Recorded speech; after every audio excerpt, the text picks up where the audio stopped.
Hello! I am Mac, at least for a day, and everything's going to be okay. In this video, we will be doing the intermediate logic programming tutorial in Dreams.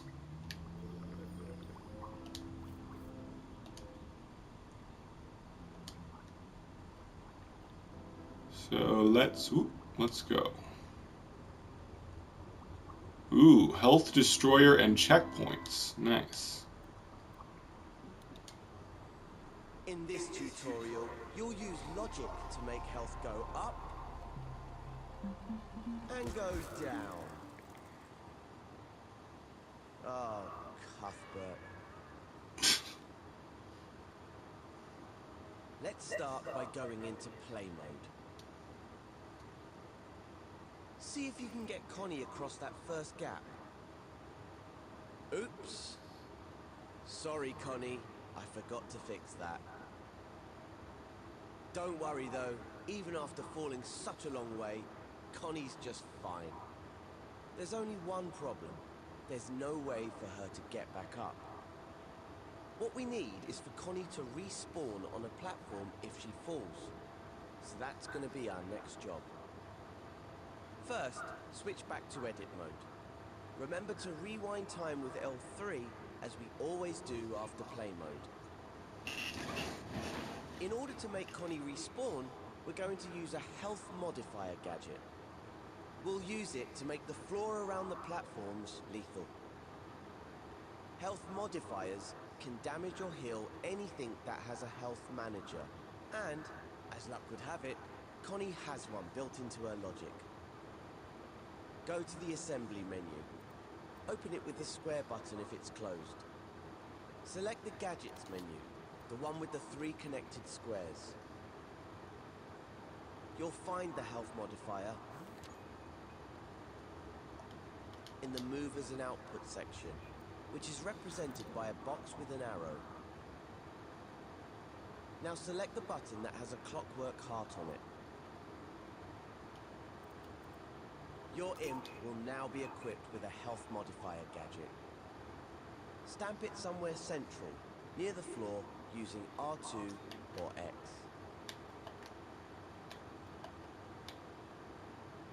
Then unequip the gadget with circle.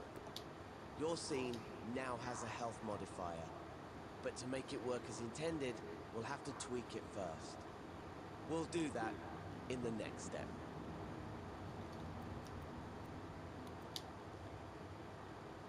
Let's go ahead and open the health modifier's tweak menu. Hover over it, hold L1 and press square. Here you can set the options for how the health modifier works. That includes how much health is modified, which is shown in the first slider. Right now, it's set to -100. This means it will take 100 health points away from anything it affects. Just enough to make Connie respawn.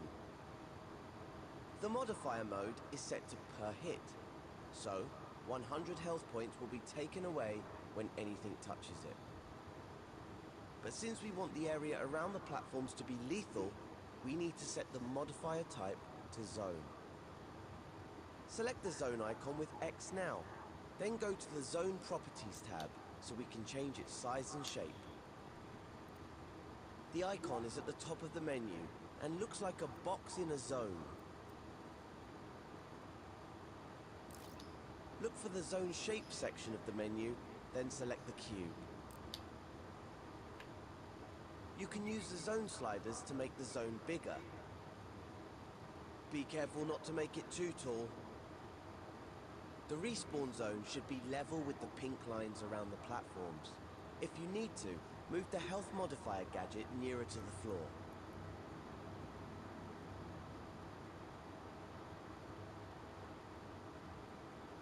When you hover over the edges of the zone, you'll see white arrow gizmos appear. Grabbing these with R2 will let you change the size of the zone. Using those, you can make sure the area around the platforms is covered. You'll see white arrow gizmos to the floor.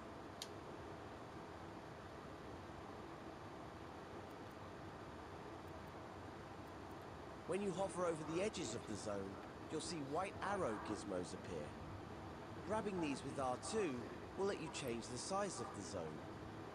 Using those, you can make sure the area around the platforms is covered. Now let's test it in play mode and see what happens.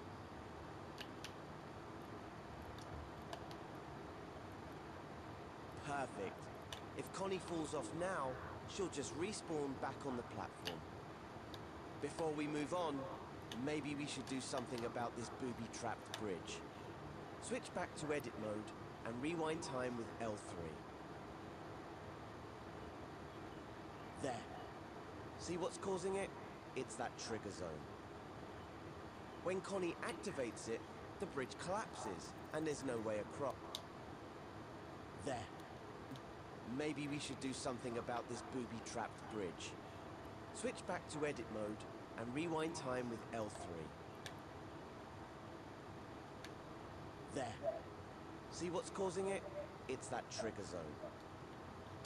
When Connie activates it, the bridge collapses and there's no way across.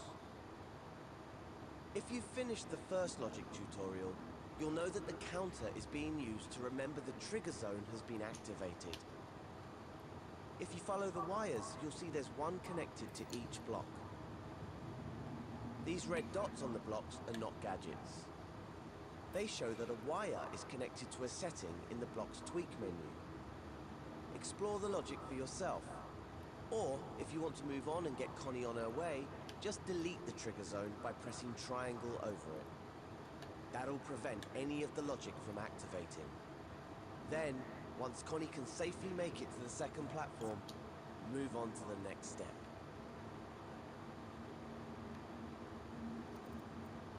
Okay.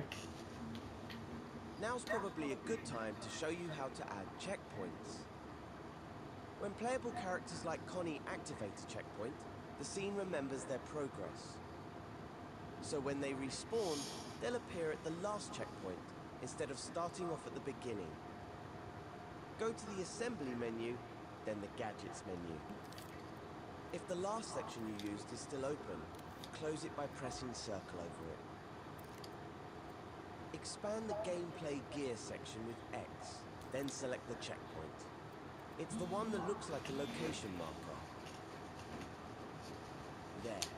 Now your imp is equipped with a checkpoint gadget. The direction of a checkpoint determines which way a character will face when it respawns. So make sure the front of the gadget, the side with the black outline, is facing the direction you want Connie to face. So make sure the front of the gadget, the side with the black outline, is facing the direction you want Connie to face. So make sure the front of the gadget, there. Now your imp is equipped with a checkpoint gadget. The direction of a checkpoint determines which way a character will face when it respawns. So make sure the front of the gadget, the side with the black outline, is facing the direction you want Connie to face. Remove the gadget from your imp with the circle button, then open the Checkpoints tweak menu. Checkpoints use a detection zone, just like health modifiers. So select the Zone Size tab from the menu. Modifiers. Gadget from your imp with the circle button, then open the Checkpoints tweak menu. Checkpoints use a detection zone, just like health modifiers. So select the Zone Size tab from the menu. This is set to a sphere by default, but to make sure it can't be missed, let's change it to a cube. You can use the Zone Size sliders to make the checkpoint cover the width of the platform. Above the gadget, you'll see a white move gizmo. Grab it with R2 to put the activation zone where you want it. Just make sure Connie can't miss it. The white handle shows the direction Connie will face when she respawns. Check that it's pointing the right way. Grab it with R2 if you need to adjust it. Let's close that tweak menu with L1 and circle. Now try it out in play mode to see if the checkpoint remembers your progress. Sorry, Connie. We're gonna have to respawn you again. But it's all in the name of science, I promise. Great, there she is, right at the checkpoint again. When you're ready, go back to edit mode, rewind time, and move on to the next step. Okay, I want to make sure mine works. Okay, so jumping off here should respawn me. Good. Make sure it's good that way too. Okay. These no longer fall down. And yep, my respawn spot works. Good.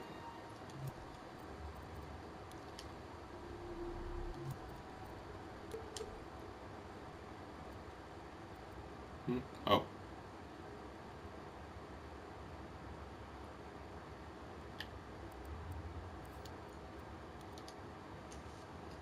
This next bridge looks a bit too hot to walk on. But Connie's a tough explorer, and she's always ready for danger. So let's give it a go.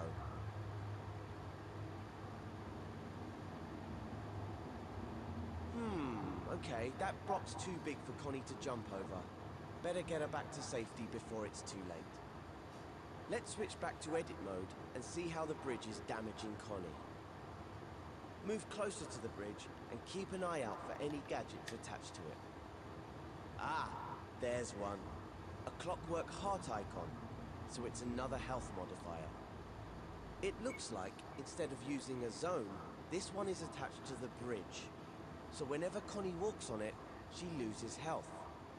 If only that block wasn't in the way, she could make it across. But what if the block itself could lose health? We could give it a health manager of its own and see how that works out. Go to the assembly menu, then open the gadgets menu. You may need to close the gameplay gear section if you opened it earlier. Then you can expand the movers and output section. Look for a heart icon, not the clockwork heart this time. Select it with X to give your imp a health manager gadget. Stamp one near the block with R2 or X, then press circle to unequip it from your imp. To make the health manager affect the block, we'll need to attach it. The easiest way to attach gadgets to objects is to use what we call surface snap. Grab the health manager with R2 and hold it over the block. All you have to do to activate surface snap is hold L1 while your imp holds the gadget. This makes it hug the surface of any object you hover over. Now release R2 to attach the gadget to the block. You can also let go of L1 to stop using surface snap. In the next step, I'll show you how to tweak this health manager.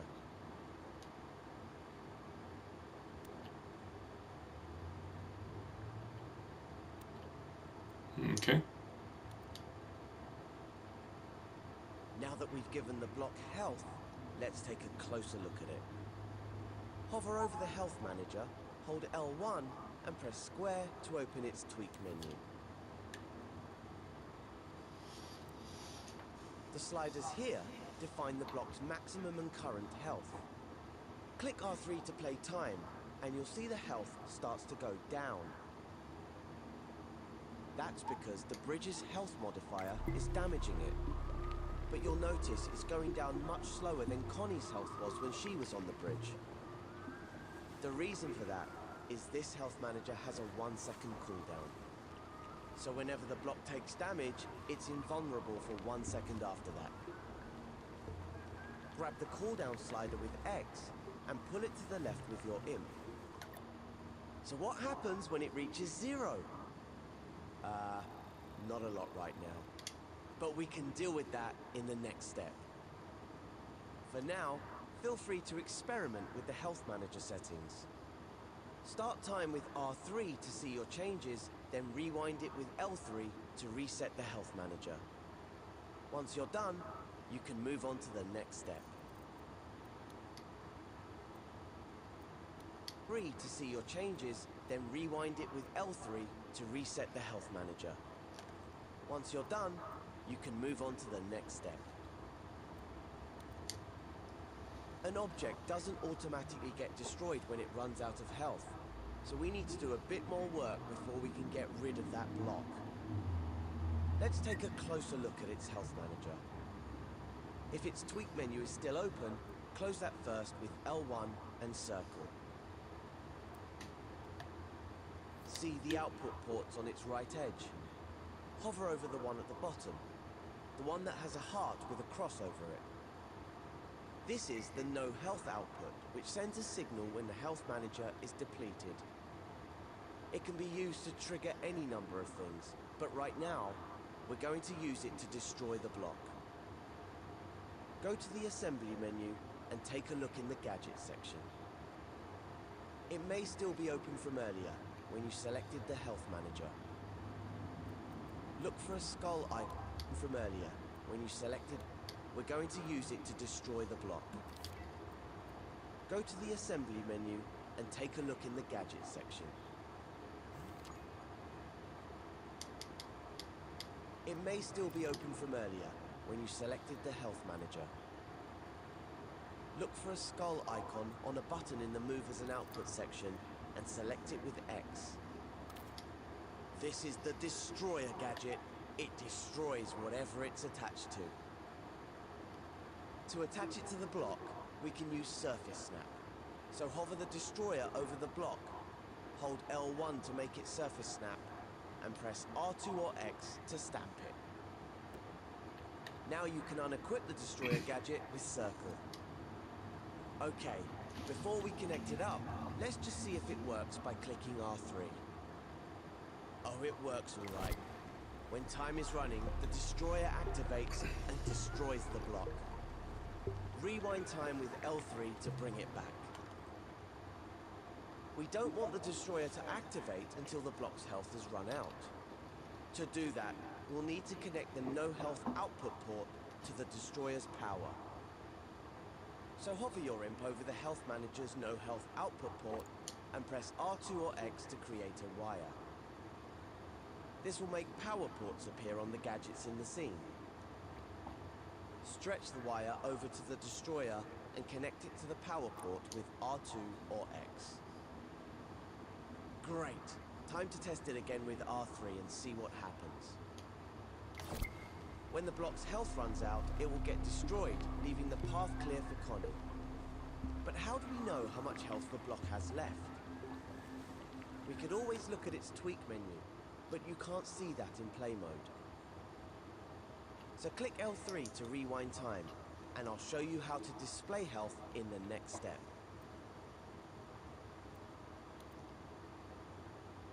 If the health manager's tweak menu isn't open already, open it now with L1 and square. When you hover over the menu sliders and buttons, you'll see ports popping out of the side. These work just like the ones on the outside of the gadget, but there are a lot more of them. And you might also have noticed that there's another gadget stamped on the side of the block. That's a number displayer. If we connect a wire from the current health output to the number displayer's input port, we'll be able to see the block's health count down in play mode. So let's go ahead and do that. Hover over the current health slider's output port. Then press R2 or X to create a wire and stretch it to the number displayer. Once you've connected it to its input with R2 or X, you can switch over to play mode and test out the whole scene so far. Excellent. Now we can see the block taking damage until it's destroyed. Once you can get Connie to the next platform, switch back to edit mode and move on to the next step.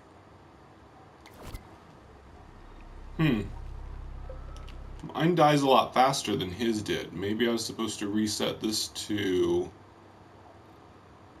a cooldown time of some sort. Let me look. What was his cooldown time?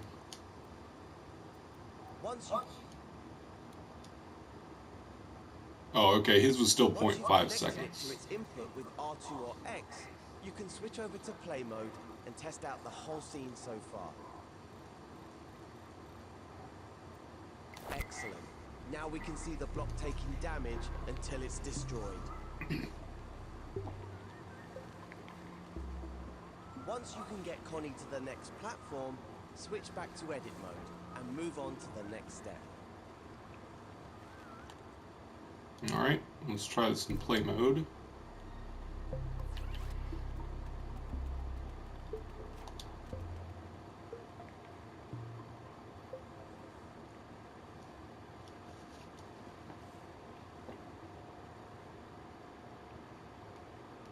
Scully's got like fire animation below.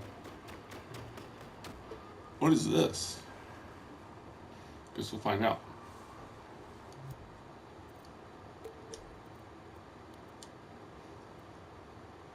Well, Connie made it through, but she's a bit worse for wear.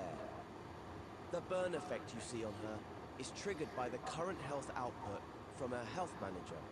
It gives you a visual cue of her health. The more singed she gets, the less health she has.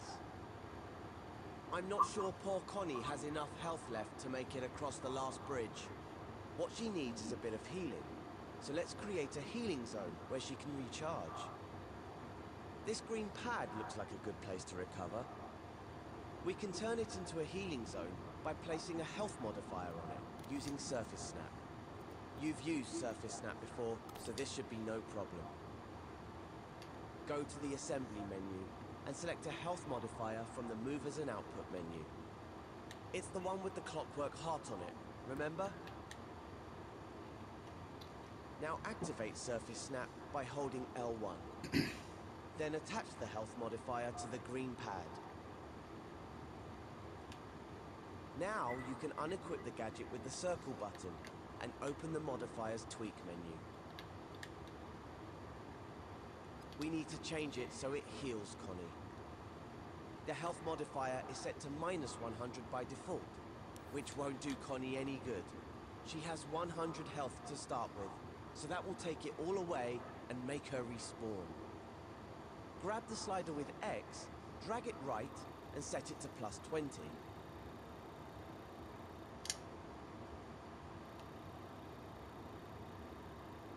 We want the healing zone to heal Connie while she's standing on it, so you also need to set the modifier mode to continuous. You can leave the modifier type as impact, since you've snapped the health modifier to the platform. And that's all there is to it.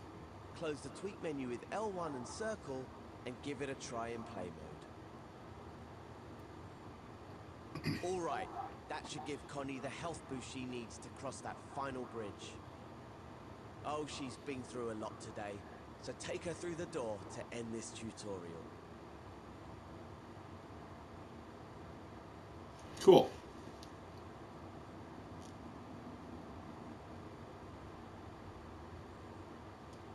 Alright. I really like that I now know how to put health, at least into objects. I'm not sure if characters are different than objects yet. We'll have to wait till we do the character creation tutorial to find out how different characters are from tutorials, or from objects.